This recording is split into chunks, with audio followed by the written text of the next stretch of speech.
राजकुमार बयाया और उसका जादुई घोड़ा। एक बार की बात है, एक सुदूर प्रदेश में एक शांतिमय राज्य की रानी ने जुड़वा लड़कों को जन्म दिया। दरबार के लिए एक बहुत ही जश्न का समय था। राजा अभी भी बाहर था, लड़ाई में जूझता हुआ, पर खबर तेजी से फैल गई। जैसे जैसे ये लड़के बड़े होते गए, जुड़वों में से पहलौठा थोड़ा ज्यादा ताकतवर था और ज्यादातर बाहर ही खेलता जितना हो सकता।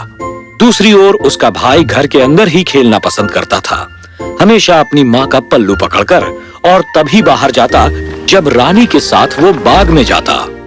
इसी कारण छोटा वाला रानी का चहेता बन गया था। प्रिय, इनमें से बड़ा कौन है? रानी जानती थी कि वो इसलिए पूछ रहे हैं क्योंकि पहलौठा ही राजगद्दी का वारिस होता है। ठीक है, फिर जब तुम बड़े हो जाओगे तो तुम अगले राजा बनोगे। बिल ये सुनकर हैरान हुआ कि उसका भाई भावी राजा बनेगा। उसने अपना हृदय अपने घोड़े के सामने खोल दिया। मैं दुनिया देखना चाहता हूँ और नए नए तजुर्बे हासिल करना चाहता हूँ। मैं ये सुनकर तंग आ चुका हूँ कि मेरा भाई राजा बनेगा। और तभी घोड़ा बोला, जो देखकर उसे हैरानी हुई। क्योंकि तुम घर पर खुश नहीं हो तो क्यों नहीं बाहर दुनिया में जाते? वो छोटा घोड़ा इंसानी आवाज में बोल रहा था। ये कैसे मुमकिन है कि तुम बोल सकते हो? तुम मुझसे मत पूछो, मैं तुम्हें नहीं बता सकती। मैं तुम्हारी दोस्त और सलाहकार बनी रहूंगी जब तक तुम मेरी आज्ञा मानते रहोगे। पर अपने पिता की आज्ञा के बिना मत जाओ। अपने साथ किसी को ना लेकर जाना और सिवाय किसी मेरे और घोड़े पर मत चढ़ना। मैं वादा करता हूँ, मैं वादा करता हूँ। राजकुमार ने राजा से विनती की और आग्रह किया, पर वो अपने बेटे को जाने देने के लिए राजी नहीं था। वो इस बात पर सहमत नहीं था कि उसे जाने दिया जाए। रानी द्वारा जोर दिए जाने के बाद राजा मान गया, पर राजा अभी भी चाहता था कि वो कुछ इस तरह से आगे बढ़े जो उसके पदवी के अनुसार हो, और सिपाहियों और घोड़ों की एक पलटन के साथ। मुझे इस तरह के अंगरक्षकों की क्या जरूरत है? मुझे कुछ पैसे दे दीजिए और मैं अपने ही घोड़े पर सवार होकर चला जाऊंगा।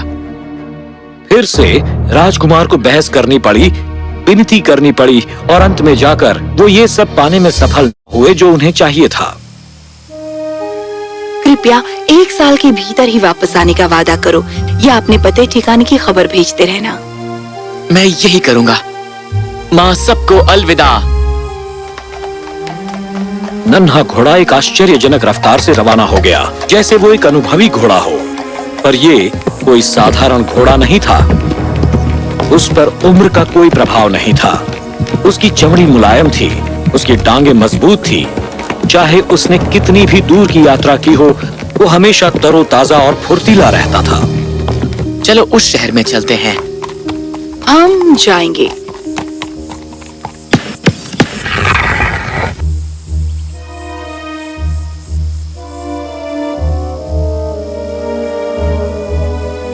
तुम अकेले जाओगे उस गरीबी शहर में और ये दिखावा करोगे कि तुम गूंगे हो। गूंगा? क्या मैं एक सुंदर अजनबी नहीं बन सकता? तुम्हें कभी स्वयं को धोखा नहीं देना चाहिए। खुद को राजा के सामने पेश करो ताकि वो तुम्हें अपनी सेवा में ले ले। जब तुम्हें किसी चीज की जरूरत हो तो इस चट्टान पर आना, 3 बार खटखटाना और ये खुल जाएगी। ठीक है, मैं खुद का भेष बदल लूंगा। राजकुमार ने स्वयं को राजा के सामने प्रस्तुत किया। उसने स्वयं को इस रूप में पेश किया, उसकी अपनी एक आंख पर पट्टी बांधकर और अपने चेहरे को पीला और सूझा हुआ बनाकर। राजा इस दयनीय राजकुमार की ओर हमदर्दी से देखने लगा। राजा ने उसके यौवन और गूंगेपन पर हमदर्दी दिखाई और उसे अपनी सेवा में रख लिया। राजकुमार ने यह साबित कर दिया कि वो बहुत कर्मठ है। ज्यादा समय नहीं बीता था कि राजा ने उसे पूरे घराने की व्यवस्था सौंप दी। वो नौकरानियों से बात करता और राजा को अपनी सलाह देता। वो किले में तेजी से घूमता रहता, एक काम से दूसरे काम पर जाते हुए। हर कोई उसे पसंद करता और जल्दी ही वो उसे बयाया के नाम से पुकारने लगे, क्योंकि वही वो आवाज निकालता था। बयाया। राजा की 3 बेटियां थी, हर दूसरी से और ज्यादा सुंदर थी। स्टोबीना जो सबसे बड़ी थी, बुदिंका और स्लवीना जो सबसे छोटी थी। राजकुमार को उनके साथ रहना बहुत पसंद था, क्योंकि उसे गूंगेपन और बदसूरत रूप में रहना था। राजा ने उसका उनके साथ समय बिताने पर कोई ऐतराज नहीं किया। वो उसे पसंद करती थी और हमेशा जहां जाती उसे साथ ले जाती, और वो भी उसे पसंद करता था। पर वो सबसे अधिक छोटी स्लवीना को पसंद करता था। हर काम जो वो करता उसके लिए करता और उसे बेहतर तरीके से करता। वो हार जो वो बनाता वो ज्यादा खूबसूरत होता। स्टोबीना और बुदिंका स्लवीना को चिढ़ाती, पर वो इन मजाकों का बुरा नहीं मानती और ना ही बयाया के उस खास ध्यान का। एक दिन बयाया ने देखा कि राजा उदास लग रहा है और एक फूहड़ सांकेतिक भाषा इस्तेमाल करके उसने राजा से पूछा, क्या ये मुमकिन है कि मेरे बच्चे, कि तुम्हें पता है उस दुस्वप्न का जिसका खतरा हम सब पर बना है? कई साल पहले 3 ड्रैगन हवा में उड़ते आए और पास ही एक बहुत बड़ी चट्टान पर आकर उतरे। पहले वाले के 9 सिर थे, दूसरे वाले के 18 सिर और तीसरा 27 सिर वाला था। उन्होंने इस देश को बर्बाद कर दिया। पशु और मवेशियों को खा खाकर ड्रैगन्स ने शहर पर हमला किया, हर चीज को जलाते हुए। उन्हें खुश करने के लिए हमने अपना सारा भोजन उनके लिए रख दिया शहर के फाटक से बाहर, पर जल्दी ही हम सब भूखे मरने लगे। इस निराशा में घिरे हुए हमने एक बूढ़ी विद्वान औरत को दरबार में बुलाया और उससे पूछा कि क्या कोई तरीका है इन दरिंदों को इस देश से बाहर खदेड़ने का। अफसोस, एक तरीका था कि मैं उन ड्रैगन को अपनी 3 खूबसूरत बेटियां देने का वादा करूं उनके बड़े होने पर। उस समय मेरी बेटियां छोटी बच्चियां थीं, तो अपनी विपदा में पड़े हुए देश को बचाने के लिए मैंने उन ड्रैगन्स को अपनी बेटियां देने का वादा किया। मेरी बेचारी रानी इसी दुख के कारण मर गई। मेरी बेटियां बड़ी हुई पर उन्हें इस बारे में कुछ नहीं पता। एक बार जब मैंने सौदा कर लिया तो ड्रैगन्स उड़कर चले गए और कल तक कभी भी हमने उनके बारे में नहीं सुना था। पिछली रात तक ये खबर मिली कि ड्रैगन्स फिर आकर अपनी पुरानी चट्टान पर बस गए हैं और वो बहुत ही डरावनी दहाड़े निकाल रहे हैं। तो कल मुझे अपनी सबसे बड़ी संतान की कुर्बानी देनी होगी, परसों अपनी दूसरी की और फिर अपनी सबसे छोटी वाली की। फिर मैं रह जाऊंगा एक बेचारा तन्हा बूढ़ा जिसके पास कुछ नहीं बचा होगा।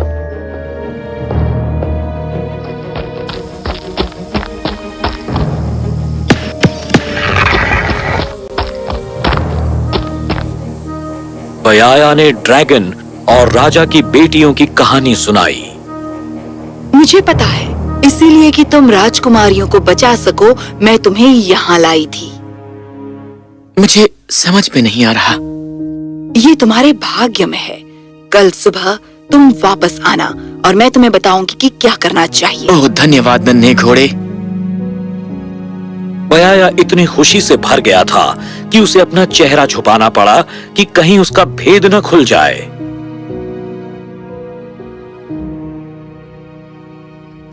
मेरी नाद के नीचे का पत्थर उठाना और जो कुछ भी तुम्हें मिले उसे निकालना। ये 3 सूट्स तुम्हारे लिए हैं, पर आज लाल वाला पहनना। पर मैं एक योद्धा नहीं हूँ। बिल्कुल मत डरना। बहादुरी से दरिंदे पर वार करना, अपनी तलवार पर भरोसा करना और याद रखना, मुझसे नीचे मत उतरना।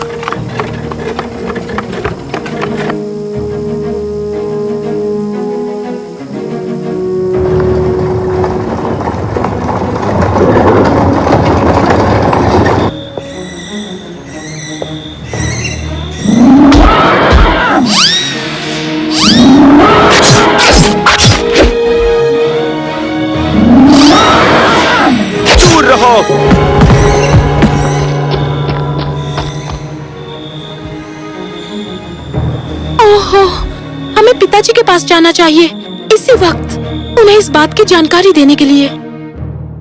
कल मेरी बारी है। मैं सोचती हूँ कि क्या ये योद्धा मेरे लिए भी प्रकट होगा। हालांकि इन संभावनाओं ने अभी भी उन्हें भयभीत कर रखा था। आशा उनके पास लौट आई थी, यहाँ तक कि बयाया उन्हें हंसाने में सफल भी हो गया। बयाया खुशी में आसपास नाचने लगा, बाकी दोनों बेटियों को ये तसल्ली दिलाते हुए कि उन्हें कोई नुकसान नहीं होगा।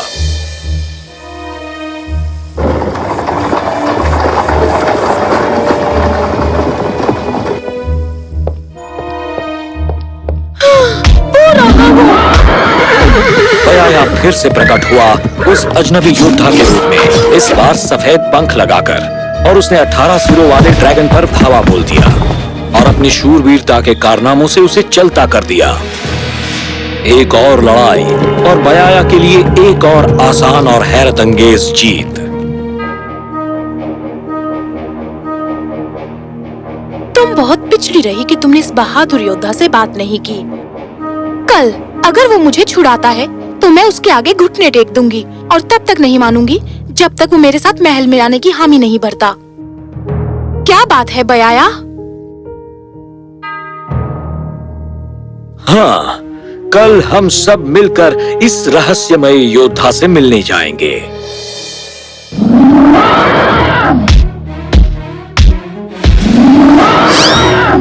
बयाया उन्हें इनकार नहीं कर सका, खासकर जब स्लवीना उसके आगे घुटने टेक कर बैठी थी, उसके अंगरखे का एक छोर पकड़कर और उसकी ओर जादू भरी नजरों से देखते हुए।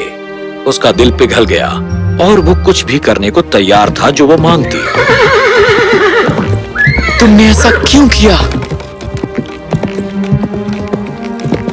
उन्हें कभी तुम्हारी पहचान का ज्ञान नहीं होना चाहिए। स्लवीना और राजा बहुत निराश हो गए क्योंकि उनको बचाने वाला इतनी तेजी से पीछे हट गया था, पर यह जल्दी ही खुशी में बदल गया जब वो सुरक्षित महल में वापस आई।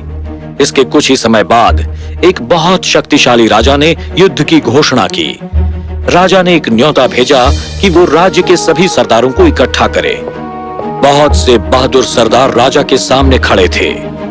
वो आए और राजा ने उनकी मदद के एवज में अपनी तीनों खूबसूरत बेटियों का हाथ विवाह में देने का वादा किया। ये अवश्य ही एक प्रलोभन था और हर उपस्थित सरदारों ने अपनी राजनिष्ठा की शपथ ली और वो जल्दी ही अपने घर लौटे अपनी सेना जुटाने के लिए। सेनाएं सब तरफ से आईं और जल्दी ही राजा युद्ध के लिए जाने को तैयार था। राजा ने अपनी सेना का युद्ध में नेतृत्व किया। राजा ने महल के सारे कामों का जिम्मा बयाया पर सौंप दिया और उस पर अपनी 3 राजकुमारियों की सुरक्षा का भार भी लाद दिया। बयाया ने निष्ठापूर्वक अपने कर्तव्यों का पालन किया, महल की देखभाल करते हुए और राजकुमारियों का ध्यान दूसरी ओर भटकाए हुए ताकि उन्हें खुश और प्रफुल्लित रख सके।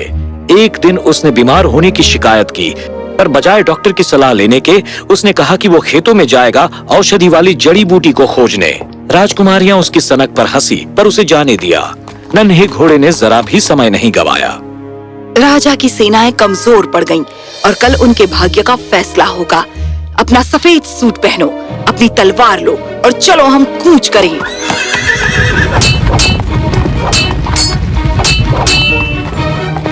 बयाया ने दाएं बाएं दुश्मनों पर वार किए और उसने ऐसी तबाही मचाई कि तुरंत ही राजा की सेना में उत्साह आ गया। उस सफेद योद्धा के गिर्द होकर वो लड़े इतनी बहादुरी से कि जल्दी ही शत्रु की कमर टूट गई और राजा को एक बहुत ही शानदार विजय हासिल हुई। कृपया हे शूरवीर योद्धा, मेरे साथ मेरे तंबू में आओ ताकि हम इस जीत का जश्न मना सकें। धन्यवाद महाराज, पर मैं नहीं आ सकता। जब राजकुमारियों ने यह सुना कि अजनबी योद्धा फिर से प्रकट हुआ था और उसने उन्हें जीत दिलाई, तो वो किसी भी सरदार की दुल्हन बनने को राजी नहीं हुई, क्योंकि उन्होंने सोचा कि शायद वो योद्धा वापस आए उनमें से एक की मांग करते हुए। मेरे शूरवीर साथियों, मैंने आपको अपनी बेटियों के हाथ का वादा किया था जिन्होंने युद्ध में मेरी सहायता की थी। आप सबने वीरता पूर्वक मेरा साथ निभाया। आप में से हर एक मेरी बेटियों में से एक के हाथ का हकदार है, पर अफसोस की बात है कि मेरी केवल 3 ही बेटियां हैं। ये फैसला करने के लिए कि तुम में से किन 3 मेरी बेटियों से शादी करने वाले हैं, मैं ये सुझाव दे रहा हूं कि आप में से सब एक कतार में बाग में खड़े हो जाएं और मेरी हर बेटी अपनी बालकनी से सोने का सेब फेंकेगी। फिर जिसके पास सेब लुढ़क कर जाएगा, राजकुमारी उसी से विवाह करेगी।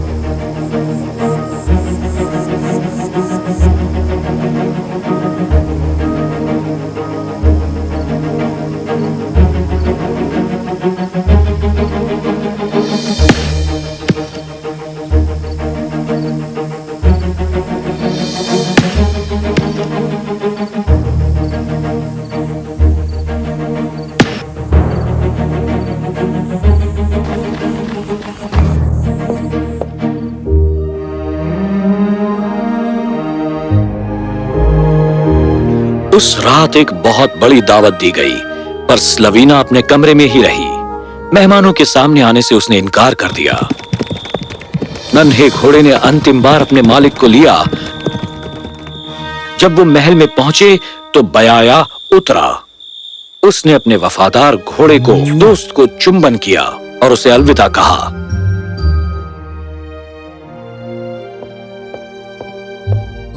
बयाया आपसे बात करना चाहता है राजकुमारी जी। क्या तुम अपने दूल्हे से इतनी नाराज हो कि तुम उससे छुप कर बैठी हुई हो? तुम मेरे दूल्हे नहीं हो, बयाया ही मेरा दुल्हा है। पर मैं बयाया हूँ। मैं वो अपाहिज हूँ जो तुम्हारे लिए मालाएं बनाता था, वो योद्धा जिसने तुम्हें और तुम्हारी बहनों को बचाया और तुम्हारे पिता की युद्ध में मदद की। देखो, ये है तुम्हारे पिता के कोट का कपड़ा जिससे उन्होंने मेरे जख्मी पैरों को बांधा था। जब ये सब कुछ समझा दिया गया, राजा ने खुशियां मनाई। अतिथि भी हैरान रह गए और स्टुबिना और बुडिंका ने एक दूसरे की ओर देखा ईर्ष्या भरी हैरानी से। शादी के बाद बयाया अपने माता पिता से मिलने घोड़े पर सवार होकर चल पड़ा। जब वो अपने शहर पहुंचा, हर कोई उसके लौटने पर बहुत ज्यादा खुश हो गया, क्योंकि बहुत अरसा पहले ही उन्होंने उसे मरा हुआ जानकर भुला दिया था। कुछ समय बाद बयाया उस राज्य का उत्तराधिकारी बना, लंबे समय तक जिया और बहुत समृद्ध हुआ और अपनी पत्नी के साथ असीमित सुख का आनंद लिया।